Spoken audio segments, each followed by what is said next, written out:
সুপ্রভাত, শুভ সকাল বন্ধুরা। চলে এসেছি বর্ষার রানী ইলিশ নিয়ে তোমাদের সঙ্গে ভিডিও শেয়ার করতে।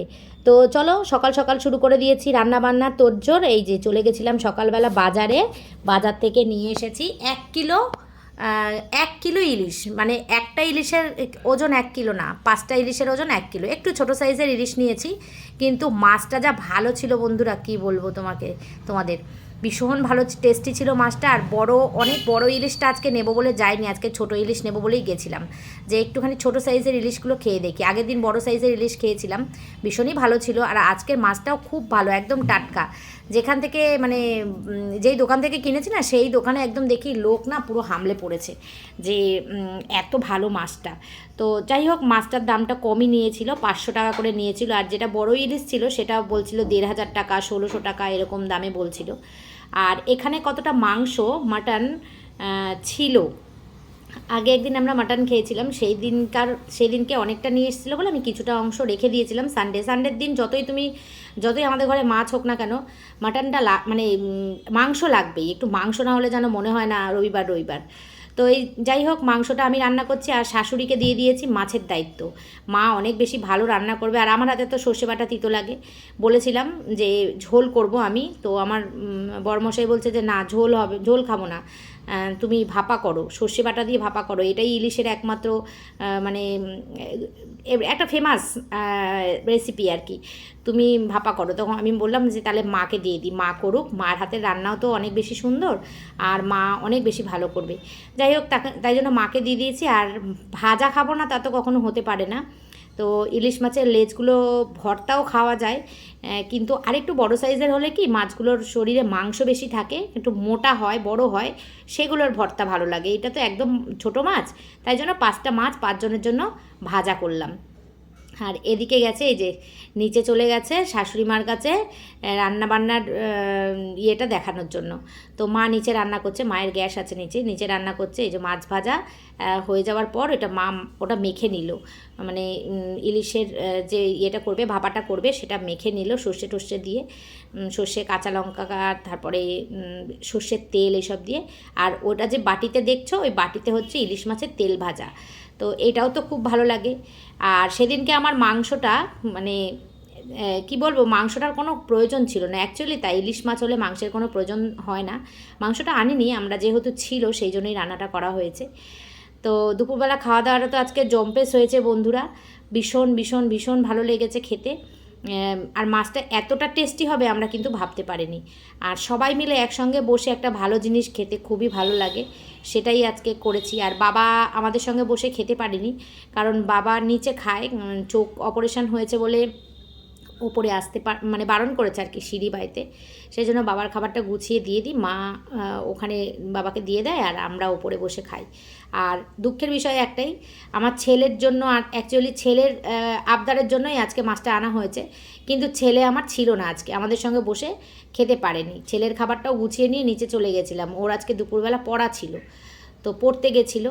অঙ্ক স্যার, ওদের সামনে পরীক্ষা, তো সেই জন্য অঙ্ক স্যার প্রত্যেক রবিবারই দুপুরবেলা 2:30 থেকে পড়াবে। এবার ন্যাচারালি 2:30 থেকে পড়ালে ওর বাড়ি থেকে 2টোর মধ্যে বেরোতে হবে। আর সকালের টিফিনটা যেহেতু আমরা দেরি করে খাই, সেহেতু 2টোর সময় না খিদে পায় না, তাই জন্য। আর রবিবার দিনকে তো 3টে বাজে খেতে বসতে, ততক্ষণে কি স্নান করে বসে থাকে, ফোন টোন দেখে, খিদেটা পেয়ে যায়। আজকে 2টোর সময় বাড়ি থেকে বেরিয়ে গেছে, বলছে মা আমি এসে খাবো, আমি এখন খাবো না, আমি শান্তি করে এসে খাবো। আমি বলছি আচ্ছা ঠিক আছে। তো যখন খেতে বসেছিলাম, ছেলেটার জন্য মনটা একটু খারাপ করছিল, যে ছেলেটার আবদারেই মাছটা আনলাম, আজকেই ছেলেটাই নেই, একসঙ্গে বসে খেতে পারলাম না। সন্তান তো যতই বড় হয়ে যাক না কেন, মায়ের কাছে ছোটই থাকে, মা বাবা সবার কাছে সন্তান মনে হয় সেই ছোট্টটিই আছে, মানে ওরা কোনো দিনও বড়ো হয় না। সেরকমই একটা ব্যাপার, যে ছেলে যে বড় হয়ে গেছে, ছেলে পরে এসে খাবে, মা হয়েও সেটা মেনে নিতে পারছি না, এরকমই একটা ব্যাপার। তো যাই হোক, দেখো কথা বলতে বলতে মাছটা কিন্তু শেষের পথে হয়ে গেছে। আর আমার এদিকে মাটন রান্নাও চলছে না, হয়ে গেছে সেটা বলতে পারবো না, দেখে বলতে হবে। তো ভয়েসটা তো পরে দিচ্ছি, ওই জন্য।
বসে গেছি সেই দুর্দান্ত মেনু নিয়ে খেতে। আর এই ইলিশ মাছের ভাজা, ইলিশ মাছ ভাজাটা দিয়েই আমার সব ভাত খাওয়া হয়ে গেছে। মানে মাছ ভাজা আর মাছের তেল আর হচ্ছে কাঁচা লঙ্কা, ওফ কি বলবো, কোনো কথা হবে না বস, এত সুন্দর খেলাম। যাই হোক, এর আগের দিনে একটা ইলিশ মাছের ভিডিও করেছি, সেখানে তোমরা আমাকে অনেক ভালোবাসা দিয়েছো। মানে আর কি অনেক ভালোবাসা বলতে ওই আর কি, যাই হোক বুঝে নিও। তো এখানেও আশা করব ভিডিওটা তোমরা দেখবে আর তোমাদের নিশ্চয়ই খুব ভালো লাগবে। তাহলে আজকের মতন টাটা। এই দুপুরের লাঞ্চ মেনুটাই তোমাদের সঙ্গে শেয়ার করলাম শুধুমাত্র, আর কিছুই না। বড় ব্লগ তোমরা দেখতে চাও না, ভালোবাসো না, ভালোবাসা দাও না, সেই জন্য ইচ্ছাও করে না বানাতে। তো যাই হোক, ছোটোখাটোর মধ্যেই রাখলাম ব্লগটা। দেখো, আশা করছি তোমাদের খুব ভালো লাগবে, লেগেছে, ভালো লাগবে না, আশা করছি তোমাদের খুব ভালো লেগেছে। আর এই যে সেই সুন্দর মুহূর্ত, এখন খেতে বসেছি, এত সুন্দর টেস্টি খাবার, কি বলবো, বাঙালির সবথেকে প্রিয় পছন্দের খাবার ইলিশ মাছ ভাত, ইলিশ মাছ ভাজা।